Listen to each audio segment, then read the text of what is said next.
MSW Media.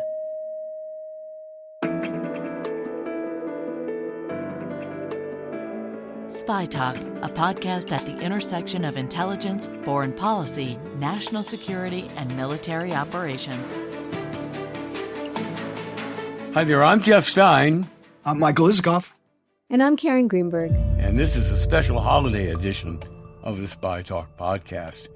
Our special guests today are Christine Kuehn and her husband Mark, and they have a very timely story for the holiday season because what matters more during Hanukkah and Christmas but family? And boy, does Christine Kuehn have a family story to tell. Her book is called Family of Spies, a World War II story of Nazi espionage, betrayal, and the secret history behind Pearl Harbor. And it's about her discovery that her grandfather, his wife, and her father's sister were spying for Nazi Germany's ally, Japan, in Hawaii in the lead up to the devastating Pearl Harbor attack 80 years ago this month. But let's let them tell the story.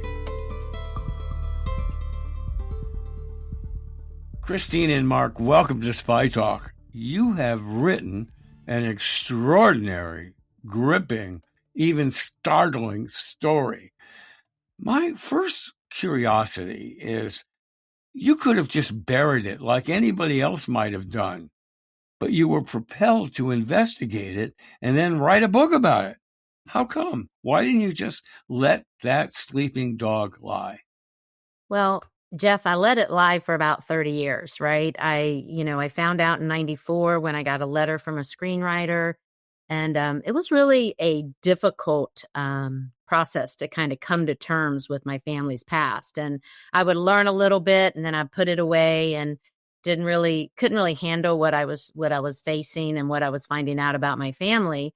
And so that was kind of what went back and forth for 30 years. So it wasn't until 2020 when we received a letter from my cousin in Germany who asked if I wanted to know about my grandfather. Mm-hmm. And it just triggered everything all over again. We started connecting, telling stories. I was learning so much about what Otto and Friedel were doing prior to going to Hawaii and what they were doing in their younger years in Berlin.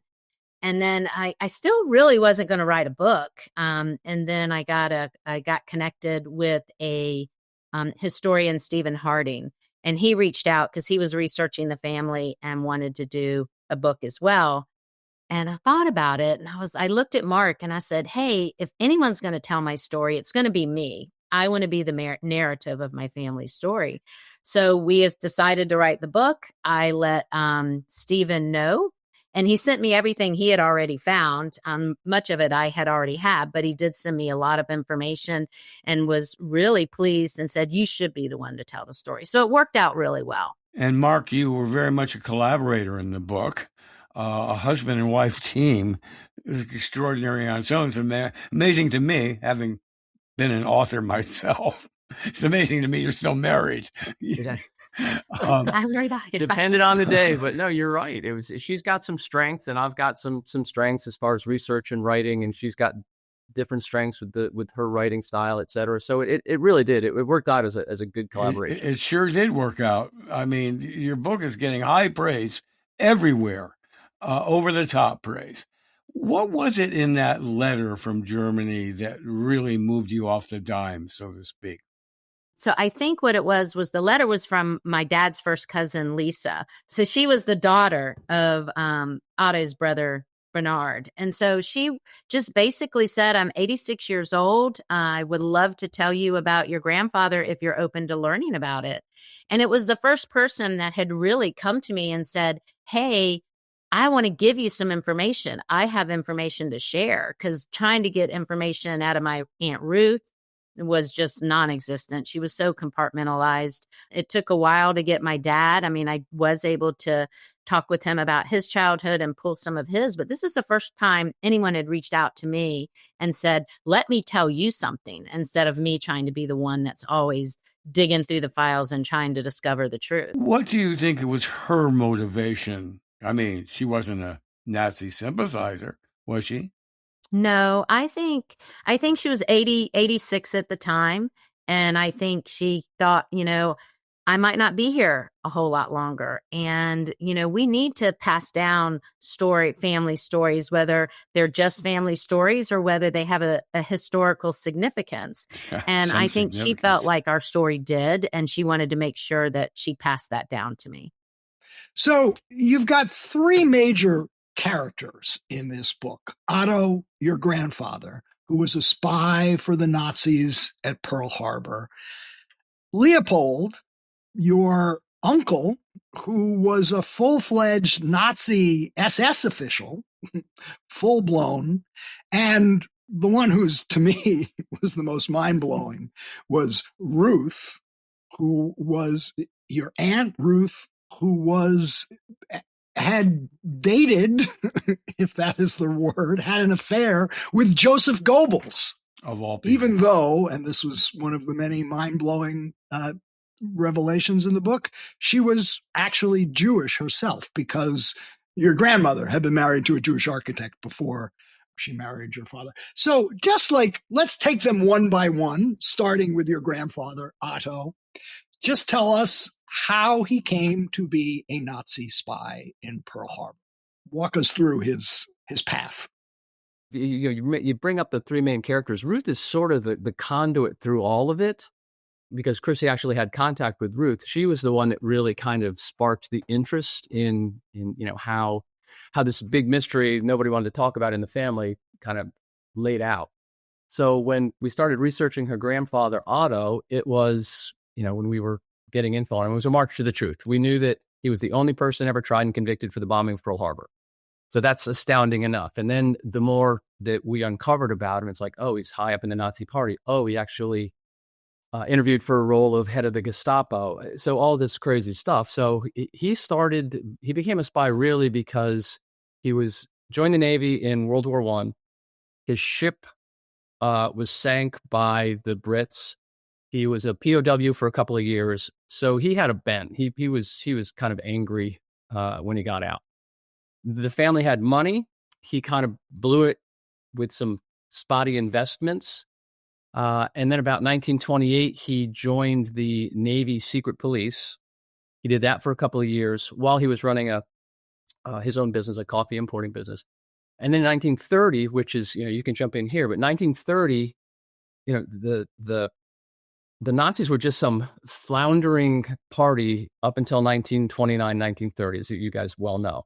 They had 3% of the vote in the national election. When the stock market crashed in 29 here, it was worldwide depression. Germany was hit hard. The Nazis took immediate advantage. Hitler was going around the country promising to, release Germany from the shackles of the Treaty of Versailles and all that. Make Germany great again. Right. Yeah. And Otto and Leopold went to hear him speak in Kiel. And so they went to hear him speak with thousands of others. And he was, talking about how he was going to raise Germany, from the ashes and make him much more powerful. And, he was automatically, mesmerized. He joined the next day.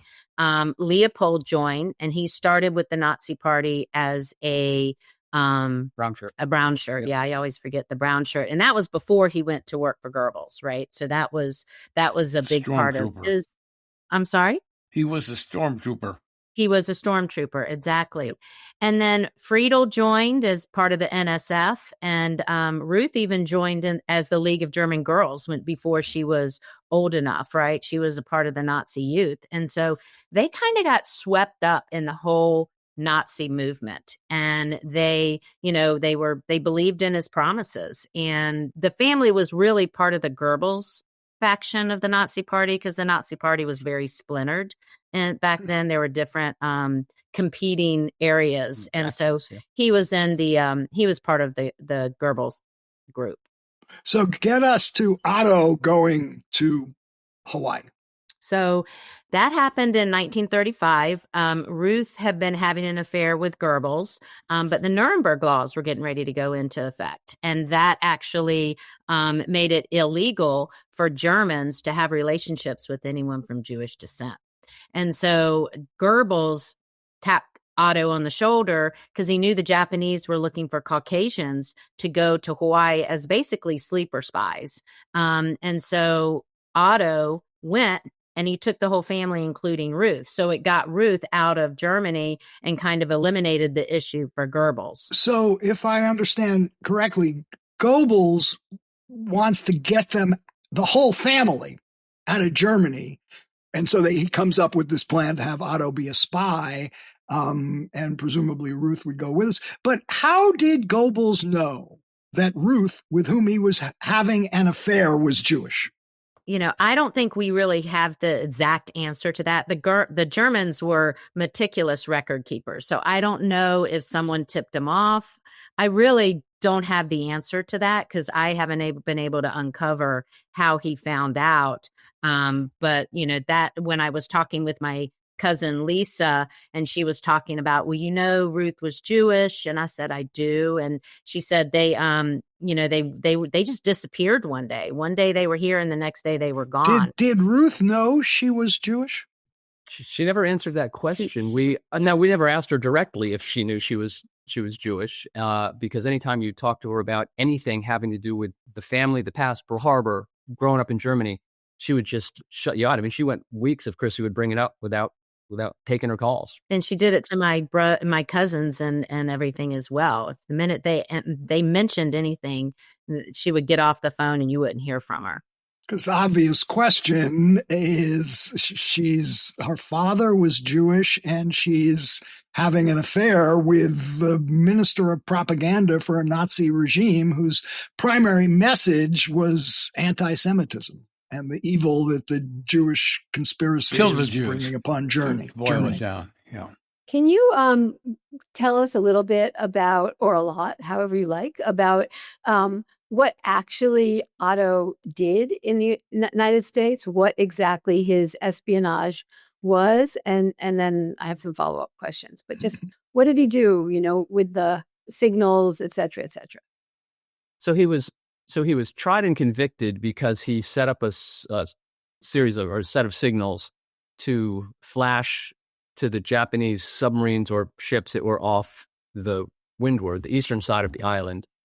And it gave pretty detailed ship maneuvers, how many battleships were in, when they had left. The interesting thing about the signaling system is that they were only concerned with two sets of dates. December 1st through the 3rd, there were a set of signals, and December 4th through the 6th.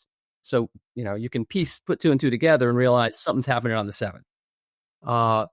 But this was really rudimentary espionage. This is eyeballing American ships sailing in and out of Pearl Harbor and hanging laundry in the backyard to signal ships coming in or ships going out. That's about as basic as spying gets. Right. And if you were in Hawaii, the bases were out in the open. You could drive by and park and watch Pearl Harbor. He would go to Hickam Field and Schofield Barracks and take pictures. I mean, there's shots of the planes wing to wing just set up, kind of gave the Japanese intel about how they were storing, their equipment. And he was seen on multiple occasions going in and out the Japanese consulate. And so he was carrying a satchel. Now, do we know what was in the satchel? No, they were, because when Pearl Harbor happened, the Japanese started burning everything that they had in the consulate. So, but they were able to rescue the signaling system. But they were on to him, right? They were on to him because he was supposed to be a sleeper spy. So in 1935, he was supposed to be laying low, not really, causing a lot of attention, build himself within the community, but he didn't really do that. He was hosting lavish parties where he invited naval officials to come. One is at the Royal Hawaiian Hotel that actually was written up in the society pages. He would have people come to his house. So he wasn't really doing anything quietly.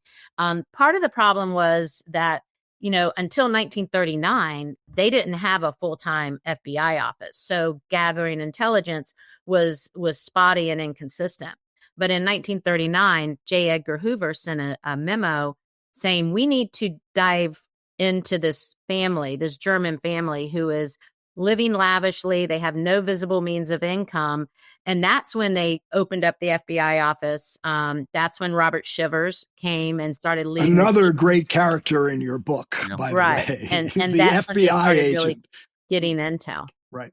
I want to ask you about Shivers, but just before we get there, one of the many things that surprised me is that Otto gets dispatched by Goebbels to go to Hawaii to spy for the Japanese as early as 1935. Now, it's commonly known, by 1940, the Japanese joined Germany and Italy in the Axis alliance, right, that we went to war with. I don't remember knowing or that what the evidence was that there was that kind of German-Japanese alliance under the table, below radar, as early as that. In 1935, they had a alliance. Nothing was signed yet, but they were sharing technology. They both were involved in and excited about a military group. And then in 1936, they actually signed the Comintern Pact, which basically was an anti-communism pact. And while it was targeting the Soviets, they were aligned as early as 35. You're right. The other tripartite act was signed later, but they were definitely, working in an alliance prior to that. Tell us about Robert Shivers. So he's an interesting character because he was, his history was Southern, and so his grandfathers, were slave owners and Civil War, and so he grew up under that kind of a feel, and so he was relatively sickly, and so Hoover moved him to Hawaii to take this on because he thought that the fresh air would be good for him. It's really why he was tapped on the shoulder. And Hoover liked him. They had it. He did like him. Yeah. So he got there, but Hawaii is a different place. I lived there for 3 years as a kid, and Hawaii is a different place. I mean, he was a white face among an Asian population, and nobody trusted him.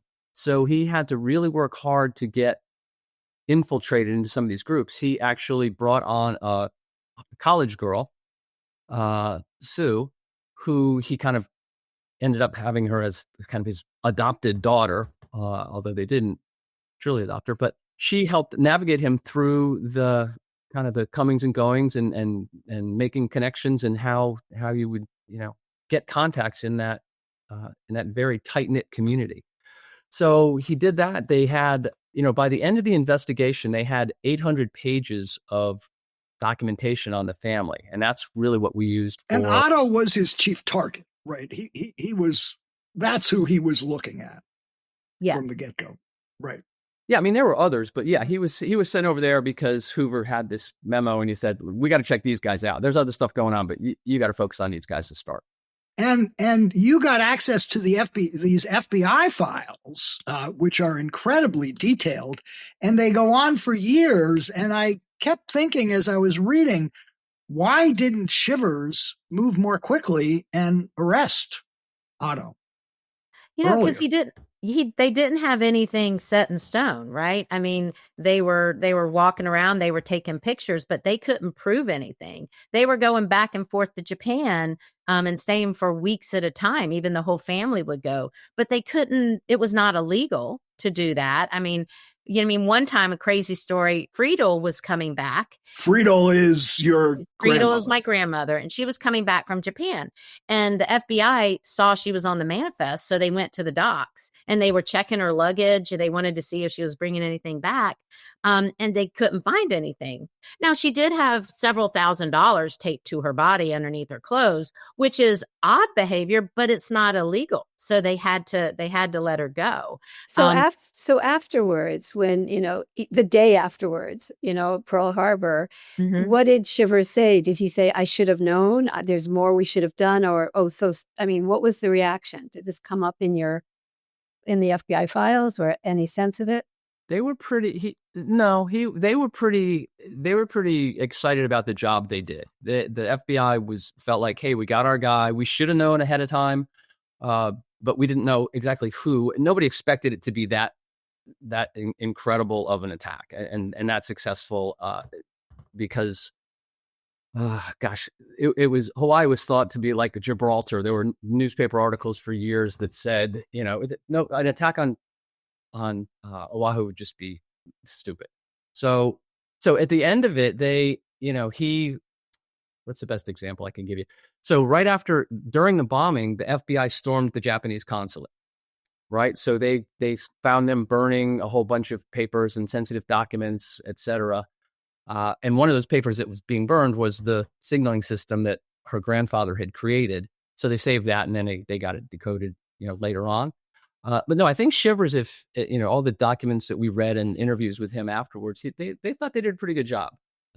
And they were all the whole Ruth, Friedel, and Otto were all on the Nazi watch list. So they had these watch lists that they were watching people, and they were rounded up after Pearl Harbor. They were rounded up and taken and put in internment camps on Sand Island. So they knew people they were watching, but I don't think they had the proof that they needed to actually arrest them before Pearl Harbor. It seems like we've skipped one important incident, however. The U.S. had cracked the Japanese diplomatic code. The U.S. was listening very closely, and this was Operation Magic, was it? Mm-hmm. And there was an intercept on December 6th, or maybe the day before, and the unit reported this up the chain that the Japanese, something big was about to happen, and the boss took it and said, "I'll get back to you on Monday." One of the that was Dorothy Eggers. Historical footnotes here. Yeah, absolutely. She went in and she translated it, and she took it to actually two different people. She took it to her direct supervisor, and then someone else above him. And they basically said, "Oh, you know what? Wait till Monday. You can go home, Dorothy." And they did nothing with it. But yeah, history is made through a small misses sometimes. So sure. Pearl Harbor happens at December 7th, and immediately the FBI moves on Otto and the rest of your family as they're rounding everybody up. They're rounding anybody with a connection to Japan, including Japanese Americans, loyal citizens, throwing them in. Another surprising thing I learned from your book is that Otto wasn't tried in federal court. He was tried in a military commission. Now, we all knew about the military commissions that were set up for the Nazi saboteurs who landed on Long Island on a submarine and were engaged in sabotage. And in fact, that became a historic case, went up to the Supreme Court. Could you try these people and execute them by a military court? As I and many others reported years later, it was the inspiration for Bill Barr to suggest that we use military commissions to try al-Qaeda suspects rather than put them in federal court in the United States. So Otto is tried and convicted, but he doesn't spend much time. He was originally sentenced to execution. He was going to be executed. Exactly. Right. And then he's out within a year, while Japanese Americans are still interned throughout the war all over the United States. How and why did that happen? Well, that's a complicated issue. I mean, he was tried, convicted, and sentenced to death, but the defense, the attorney general immediately saw some issues there because he had done his spine in a time of peace. And so the highest and the most punishment you can give is 50 years hard labor. And so they actually were waiting for the opinion from the submarine saboteurs case to come out. And when they said, yes, we can execute them, that created a problem for Otto's conviction because his was in the time of peace. So they commuted it to 50 years prison. So that happens, and he goes to Leavenworth. And so after, the war is over, so he spent 4 years in Leavenworth. Oh, he spent 4. Okay, I'm sorry. One last ditch effort. He sends a letter to the War Department and basically says, I didn't get a fair trial. And he did, everyone in that military tribunal, including his own Defense attorney. lawyer, were military. So, they looked at it and they said, we don't want to do this again. We don't want a chance that he gets off. Let's just get him out of the country. I'm laughing because the military to Ellis Island, where he sent for another 2 years. Yeah. Because they never sent him. They never did anything with him. They just let him stay on Ellis Island. And finally, there was some memos that were sent down again by the Attorney General. And they're like, why is he still here? You need to get him out of the country. Well, the INS goes, okay, well, we'll let him go. And they let him go. And he was walked into New York, went to Yorkville, and he started trying to work there so that he could come up with his own funds so that he could buy his passage back to Germany. Chris, can you talk a little bit about, I think the intrigue of the case and everything is interesting, but I think really what the narrative of your book does is to focus on the emotions around what it means to be, in a family that has had this history before, and to sort of uncover it. And I just want listeners to know that there's a tremendous amount of emotional story here, as well as espionage story. And can you just tell us what happened to the children, one of whom was your father? Yeah. When they came and arrested them right after the attacks on Pearl Harbor? Yeah. So, it was the night it was like in the middle of the night on December 8th. So early morning of December 8th. And my dad told me a story about waking up to hearing his mother screaming and banging on the door. And he went out and there was two men with guns on his family. And he was 10 years? 15 at the time. 15. And his brother was 9. And okay, so they left Hans at the house, but they took my dad, my Aunt Ruth, and my grandmother and grandfather, and they took them and put them into the internment camp, and they investigated them for 4 months. I mean, my father talked about going back and forth and having meetings with Robert Shivers and trying to, understand why he was still being held, because he didn't get it. He came over here when he was 9 years old. He went to school here. His formative years were here. And it was really difficult for him to kind of believe that, the United States would think he was as dangerous to national security as his parents or some of the Japanese that they had captured and were in the. Would you say it was a kindness on the part of your grandfather not to involve the children, or at least your father, the older one, in their espionage? I don't know that it was a kindness, Jeff. I think it was just a matter of circumstance and who they were having doing what. I mean, my father was feeding the chickens when Takeo Yoshikawa came to the house to talk to Otto about testing a two-way radio and paying him $14,000. So, I mean, really quick, Takeo Yoshikawa is Japan's spy on the ground there that came over in 1941. He graduated top of his class at the Etajima Naval Academy over there. So he was a super spy that ended up being kind of his handler, Otto's handler, her grandfather. And you think about the trial, right? I mean, so this trial's being held, and it's a thick, transcript of what was asked. And I was most shocked that my father and my uncle Hans, who was only 9, had to testify against their father. They had to go on for the prosecution. And, I think at 15, my dad probably had some idea, what was the result, what was going to be the result and the ramifications of testifying against his father. But Hans had no idea. I mean, he was 9 years old. Sure. So I don't know that as a mother, that was one of the harder things that I learned, because as a mother, I would never put my kids in that situation. I mean, I would never want to compromise their youth and their childhood or their adulthood. And so that was one of the things that was really, really hard for me, Karen, because I couldn't understand how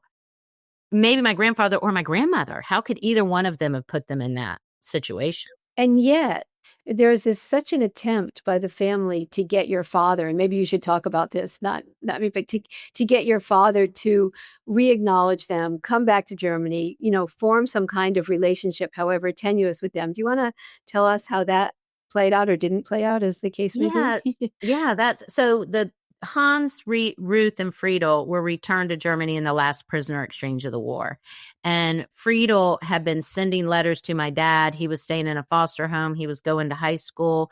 Um, come with us. Come to Crystal City. They had been moved to Crystal City, Texas by that point, and they were kept saying, "Please come. Go back to Germany with us. We'll be a family." And my dad would write letters back to his mother and to his sister and say, "You're German.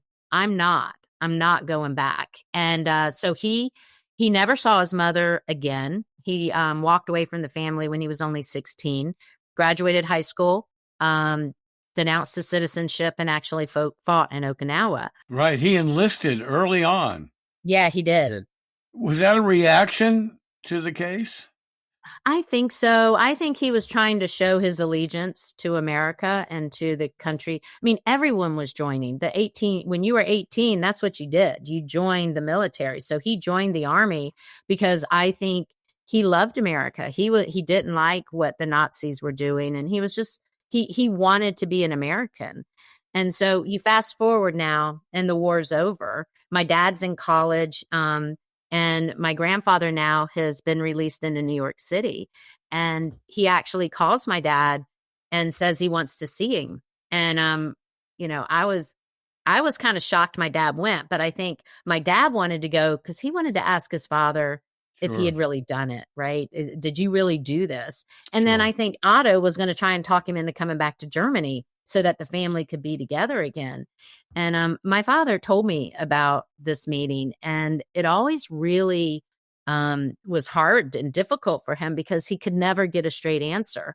And, he ended up getting up and he hugged his dad and he left, and he never saw his dad again. And his dad ended up going actually to Argentina until 1955, and then went back to Germany and died in 1956. I'm wondering what the reaction has been to your book, first among your friends and relatives. We know some of that. You tell some of that in the book. But then the larger public, have you, what kind of reaction are you getting from readers and others? And I wondered even if neo-Nazis have, reached out to you in some way. Well, fortunately, no for the neo-Nazis. But I will tell you, it's been, everybody says, "Oh, writing the book was probably healing for you," and it was. But really, speaking to some of the community groups, I'm speaking with the Jewish community centers, talking about my story and having them ask me questions, and I think that's where I'm really starting to heal, because I have come to the conclusion that we don't carry the transgressions of past generations. We just don't. It's not our responsibility. And I think I always for 30 years had done that. My friends knew nothing. I've been in a book club for 25 years. And when they read my book, there were several of them who goes, "I had no idea." It wasn't something I talked about. But I do feel like— Were they shocked? Were they shocked? Yeah. Yeah. Yeah. Along those lines, how have your own children processed this information that they are related to a family of Nazis? Yeah, I think, I've had 30 years to process it, and it took a long time. When I first started talking to the kids, I think they were nervous as well. They weren't sure what the kickback or pushback was going to be. But, over the last, 4 or 5 years since we've been writing it, I think they've really come to understand the story. They've read the book. They're extremely supportive. I would hope that, no one would react negatively to them. They are so many generations away. And I think it was hard at first, but I have a niece who found out a year ago, and the emotions she was having were the same emotions I had 30 years ago. And so I was talking with her about those, and we were going through and, crying together and, telling her, you're not a reflection of your great-great-grandfather. I mean, it was just a lot to kind of go through. But, she called me the other day, and one of the things she said to me that I thought was so powerful is she looked at me and she said, "Our family story isn't over yet." And I'm like, "You're right. It's not. I'm my family story. My kids are my family story." So I think we're changing that narrative on what it means. And that's the bottom line, that you don't carry the sins of your father, or in this case, your grandfather. It was hard in stretches, though, I will say, Jeff. We got pieces of information over the years, and some were horrifying. So about 4 years ago, we knew the story, right? We knew that her grandparents were bad. Her uncle Leopold was bad. Leopold's grandson, Chrissy had reached out to and made contact with, sent us a picture of his grandfather, Leopold. It was a wedding photo.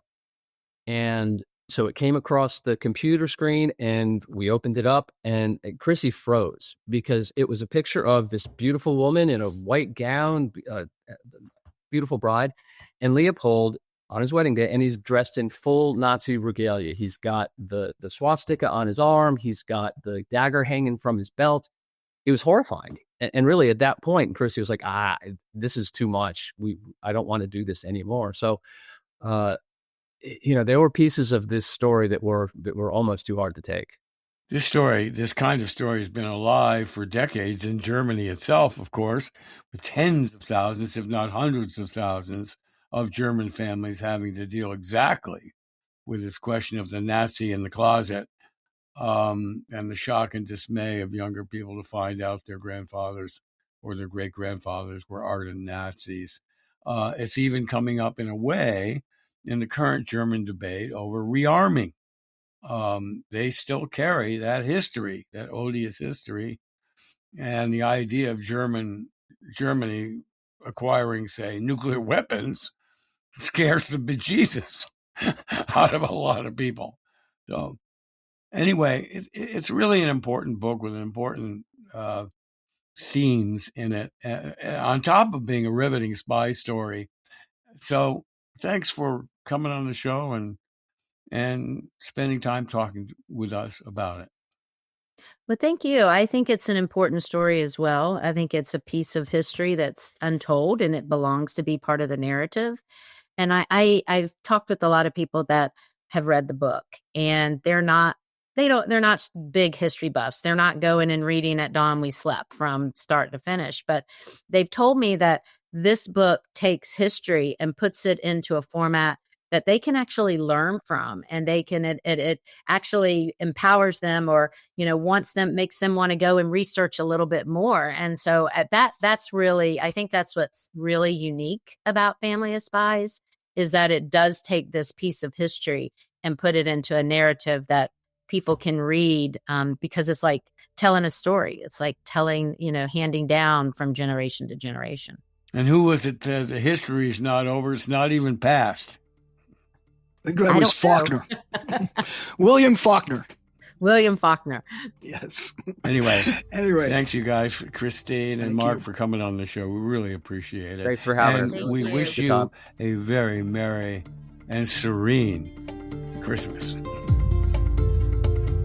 And that's it for this week's Spy Talk. Be sure to check out our complete podcast archive on Apple or wherever you get your podcasts. And if you haven't already, do check out the spytalk.co news site on Substack, where we offer a steady diet of scoops and original analyses from the intersection of intelligence, foreign policy, and military operations. Just Google Spy Talk and you'll quickly find your way there. This edition of the Spy Talk podcast was smoothly produced, as always, by Kanai and expertly edited by Molly Hawkey for MSW Media. That's it. See you around. I'm Jeff Stein. I'm Michael Isikoff. I'm Karen Greenberg. Thanks for listening. For more original reporting and insights like this, subscribe to spytalk.co on Substack and follow us on Twitter at @talk_spy.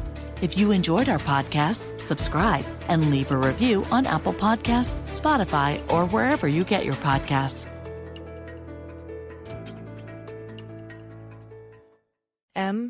SW Media.